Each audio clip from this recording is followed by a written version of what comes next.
안녕하십니까 구독자 여러분. 오늘은 24년 8월 11일입니다. 서울 개인택시 시세 좀 알아보고 있습니다. 먼저 대표님 본인 소개 좀 해주세요. 안녕하십니까. 저는 장안평에서 개인택시 매매 컨설팅을 하는 우성택시나라 대표 함춘근입니다. 대표님, 오늘 서울 개인택시 시세가 어떻게 되나요? 어제까지 그러니까 8월 10일 그러니까 9일까지네요. 금요일까지 1억 1,550에 거래가 됐었습니다. 네. 그러면 저번 달에 비해서 조금 살짝 내린 거 아닌가요? 네, 살짝 내려 있는 상태죠. 1억 1,700에서 뭐 조금 내려 있다 이렇게 보시면 되겠네요. 그 내린 뭐 특별한 이유가 있을까요? 조금 내린 거는 개인 택시 부재가 네. 뭐 다시 묶인다 이런 소문이 나돌면서 조금 주춤하는 현상에서 다시 조금 빠지는 이런 상태로 변해 있었다 이렇게 보시면 될 것 같고, 앞으로도 조금은 좀 흔들리지 않겠는가. 그렇지만 많이 흔들릴 것 같지는 않고요. 거의 보합세 수준으로 갈 것 같습니다. 서울 개인택시가 이 부재로 묶일 가능성이 있어요? 어차피 국토부에서 지자체로다가 내려주고 했기 때문에 지자체 장에 의해서 그 부재가 묶일 수도 있고 풀릴 수도 있는데, 서울에서는 서울시장이 어떻게 하느냐에 따라 달라지겠지만, 지금 개인택시 사업자분들께서 많이 거부를 하고 있다 보니까 그 부재 묶는다는 그 자체가 다시 조금 보류되어 있는 상태다 이렇게 보시면 되겠습니다. 네. 그러면 서울 개인택시가 만약에 부재가 재도입되면 그럼 시세에는 어떤 영향을 미치리라고 생각하세요? 재도입되면 현재 그 부재가 묶인다는 소문에 의해서 시세가 지금 살짝 하락세로 다 돌아서 있는 상태입니다. 근데 만약에 부재가 묶인다고 결정이 나갔고 시행이 된다 그러면 다시 뭐 하락세에서 보합세 아니면 또 상승세 이렇게 바뀔 수도 있을 겁니다. 네. 기존에 개인택시 하시는 분들은 부재 도입을 갖다가 이렇게 반대할까요? 아니면 찬성할까요? 보편적으로 찬성하시는 분들이 많죠. 부재 재도입하는 걸요? 아니요. 부재 해제하는 거를. 네. 재도입하는 거는 반대하시는 분들이 많은 거고. 그렇겠죠. 네네. 네네.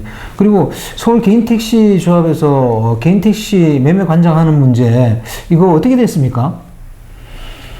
지금 개인택시 조합에서 9월 2일 날 시행한다는 소식이 있긴 한데, 그 뭐 확실한 건 아니고요.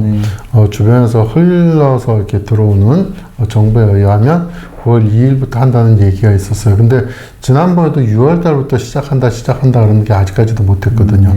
그래서 9월 2일 날 확실하게 시행이 될지 안 될지는 미지수라고 봐야 될 것 같습니다. 서울 개인택시 조합에서 매매를 하게 되면 어떤 형태로 하겠다는 거예요? 지금 조합에서 개인택시 매매를 한다는 거는 자체적으로 원스톱 형식이라고 이렇게 해서 거기서 양도자 같이 해서 등록, 서류 접수부터 등록까지 모든 것을 다 하겠다는 그런 생각을 갖고 있는 것 같습니다. 근데 이제 그것을 어떤 방식으로 어떻게 할지는 아직까지 발표된 게 없으니까 모르겠습니다. 그러면 서울 개인택시 조합에서 자체 직원을 뽑아가지고 매매를 하겠다는 건가요? 아니면 뭐 지정업체를 두겠다는 거예요? 지정업체를 둔다기보다는 자체적으로 운영할 소지가 크다 이렇게 보면 될 것 같습니다.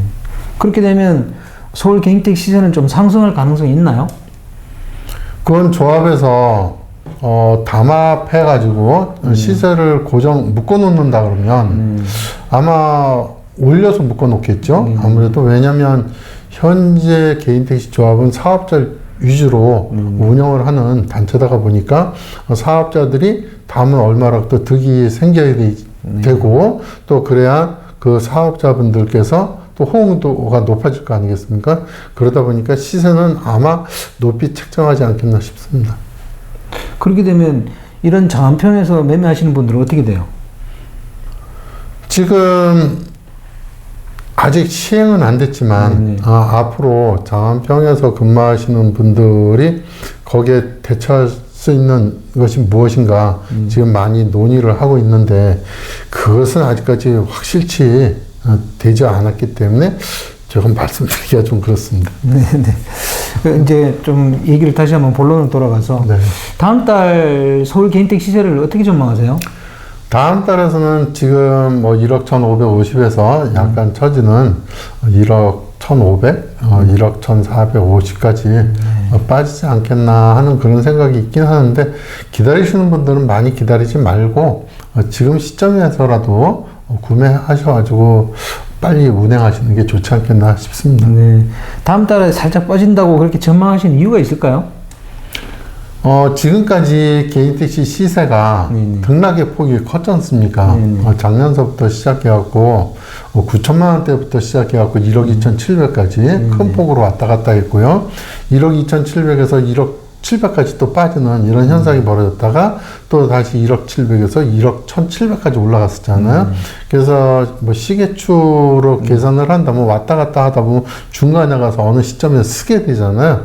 그 시점이 1억 1,100에서 1억 1,500 사이인데 그렇게 많이 빠지진 않을 것 같고 대략 한 1억 1,500에서 1억 1,400 그 사이에 쓰지 않겠나 싶습니다. 그럼 중장기적으로는 서울 개인택시 시세를 어떻게 전망하세요? 개인택시 조합에서 네. 매매가 어떻게 이루어지느냐에 따라서 등락의 폭은 조금 달라지지 않겠나. 대신 이제 그 개인택시 조합에서 어떤 대책을 내놓느냐에 따라서 달라질 뿐이지 지금 현재로서는 장기적인 것을 보고 예측할 수는 없는 상황이다 이렇게 보면 될 것 같습니다. 네. 그러면 지금 서울 개인택시 시세가 1억 1,550이잖아요. 네. 이게 그러면 올해 초에 비해서도 많이 오른 거잖아요. 초에 비해서도 많이 올라 있는 상태죠. 네네네. 예, 맞습니다. 그런데 중간에 이렇게 막 요동 치듯이 한번 요동을 친 적이 있잖아요. 네네. 여기에 대해서 이제 조금 시간이 지났으니까 종합적인 한 평을 한번 부탁드립니다. 종합적인 평이라고 하는 거는 그 갑자기 올랐던 거는 뭐 조합에서 갑자기 1억 5천까지 올린다, 네네. 올라갈 수 있다. 이제 이런 이야기들을 많이 하다 보니까 개인 택시 사업자분들께서 짧은 기간에 네네. 차를 내놓지 않았던 이런 경우가 많이 있었어요. 그러다 보니까 살려 하시는 분들은 급하게 사고 싶은 마음이 생겼던 거고 팔려 했던 분들은 안 팔면 시세가 오르는구나 하는 생각에 팔지를 않았던 경우가 있었던 거죠. 그 바람에 한 3천만 원이라는 돈이 이렇게 훅 올랐던 경우가 있었고요. 그거에 또 비례해서 거기에 거품도 많이 껴 있었겠죠. 왜냐하면 올라가는 속도가 빠르다 보니까 또 급하게 또 이렇게 판매하려고 하시는 분들이 뭐 높은 금액을 요구하는 경우도 있었잖아요. 그게 이제 허수가 발생하게 됐던 거고, 그러다 보니까 거기에 맞으면서 또 다시 떨어질 때도 뭐 하루에 뭐 500, 600씩 이렇게 떨어지는 경우가 생겨서 결국은 1억 700까지 떨어지는, 그래서 이제 1억 700이 한 2천만 원 정도 떨어졌잖아요. 갑자기 2천만 원이 또 뚝 떨어지는 그런 경우. 그러다가 이제 또 다시 한 1,000만 원대가 올라서 1억 1,700까지 올랐던 이런 경우가 있었는데, 그거는 그냥 사는 사람과 파는 사람들이 이렇게 몰려다니는 현상 때문에 그렇게 벌어지지 않았나 싶습니다. 앞으로는 이런 일이 별로 뭐 일어날 가능성은 없잖아요. 예, 거의 없다고 봐야 되겠죠. 지금까지도 이런 현상은 처음이었거든요. 그게 이제 조합에서 1억 5천 올린다는 이런 소문을 만들다 보니까 본의 아니게 이런 것이 생기지 않았었나 싶습니다. 네. 그리고 대표님, 개인택시 양도 제한 조건 5년, 이거 좀 문제가 있지 않아요? 글쎄요, 저는 거기에 대해서 생각은 안 해봤는데 네네. 지금 질문을 받고 보니 젊은 층에서 5년이라는 거는 길을 수도 있고 짧을 수도 있는데요. 제가 경험을 토대로 봤었을 때 5년 젊으신 분들이 개인 택시를 하고자 해서 구매를 했어요. 근데 5년을 못하고 팔고자 하는 사람이 많았는데 결국은 팔지를 못하다 보니 많은 손실이 생기는 것도 봤어요. 그래서 그런 분들한테는 조금 이게 완화가 되면 좋지 않았겠나 이제 그런 생각을 해보기도 하고요. 대신 이제 61세가 넘으신 분들은 언제든지 샀다 팔았다 할 수 있다 보니 그분들은 요즘에 쉽게 개인 택시에 접근하는 것 같아요. 그래서 퇴직자들이 많은 이유 중에 하나도 직업을 바로 선택할 수 있고 바로 또 매도할 수 있다 보니까 그 정년이 넘으신 분들은 많이 이렇게 흡수가 되는 것 같습니다. 그래서 젊은 층을 위해서는 조금 완화되는 것도 괜찮지 않겠나 하는 생각이 들긴 하네요. 그런데 왜 이 개인 택시 양도조건 5년을 계속 유지하는 걸까요?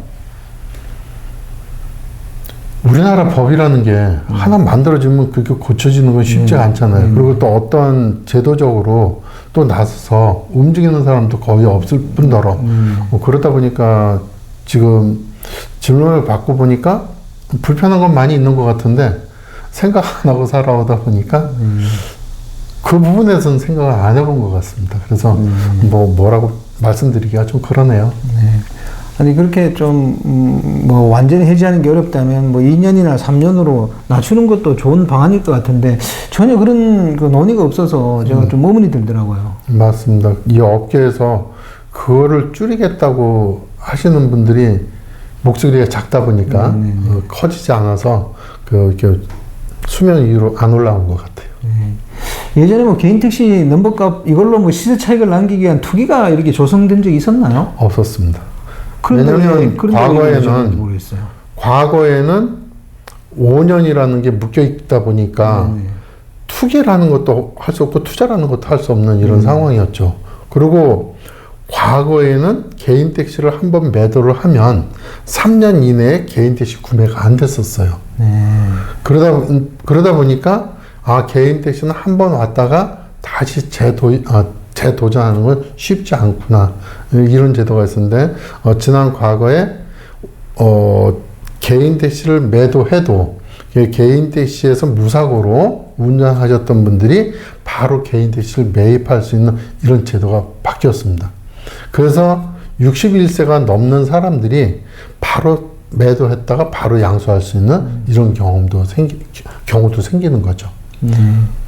그러다 보니까 개인 택시 조합에 요즘에 복지 문제가 많이 대두되고 있는데 그러다 보니까 이제 20년, 30년, 40년 이렇게 근무하셨던 분들이 개인 택시를 매도를 하고 그 복지금 뭐 2천만 원, 3천만 원 이렇게 이제 타고 그 다음에 이제 나가서 개인 택시를 바로 재구매해서 복지에 가입하지 않는 이런 경우가 있다 보니까 요즘에 개인 택시 조합에서 그 복지 때문에 많은 어려움을 겪고 있다 이렇게 보시면 될 것 같아요.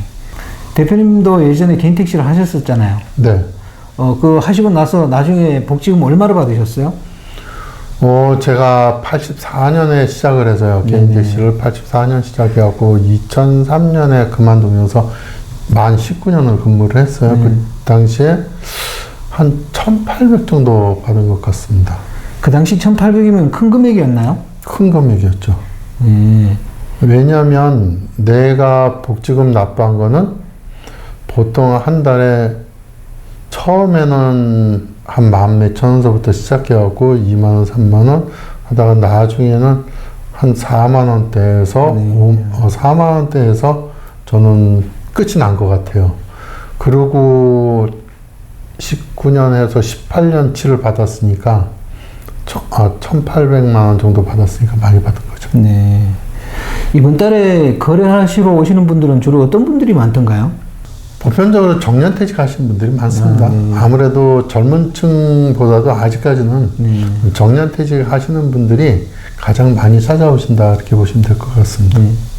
최근에 이렇게 거래를 하시면서 서울 개인 택시를 하려는 분들이 오셔가지고 가장 놓치고 있는 부분이 어떤 부분이 있던가요? 예, 처음에 이렇게 찾아오시는 분들 보면 개인 택시라고 하면은 그냥 차만 사고 팔고 택시만 사고 팔아서 내가 나가서 일을 하면 된다 이런 생각만 하고 차값이 비싸고 싼 것만 계산을 하고 이렇게 찾아다니시는 분이 많이 있습니다. 근데 과거에는 영업용 택시를 운행하시다가 이 개인 택시를 접하시는 분들이 많이 있었어요. 근데 요즘 들어서는 정년 퇴임하고 이러 오시는 분들이 많다 보니까 택시를 한 번도 접하지 않고 시작하시는 분들이 많으세요. 네네. 그러면 그분들이 택시를 알게 된 거는 주변 지인분들 때문에 알게 되는 거잖아요. 네네. 근데 알려주시는 분들이 자기가 아는 거, 자기가 했던 방식, 이것만 알려주거든요. 그러면 처음 하시려고 하시는 분들은 그분이나 성향이 모든 게 다 똑같지가 않아요. 그래서 가르쳐 주는 사람 거를 그대로 습득할 수가 없거든요. 네네. 근데 새로 처음 하시는 분들은 아, 그렇게 하면 되겠구나. 이제 이런 생각을 많이 하시잖아요. 근데 그게 아니라 처음 하시는 분들은 자기의 패턴을 만들어가는 방법을 알으셔야 된다는 거지. 네네. 그거를 알기 위해서는 좀 이렇게 누군가한테 잘 아시는 분들한테 배워야 되지 않습니까?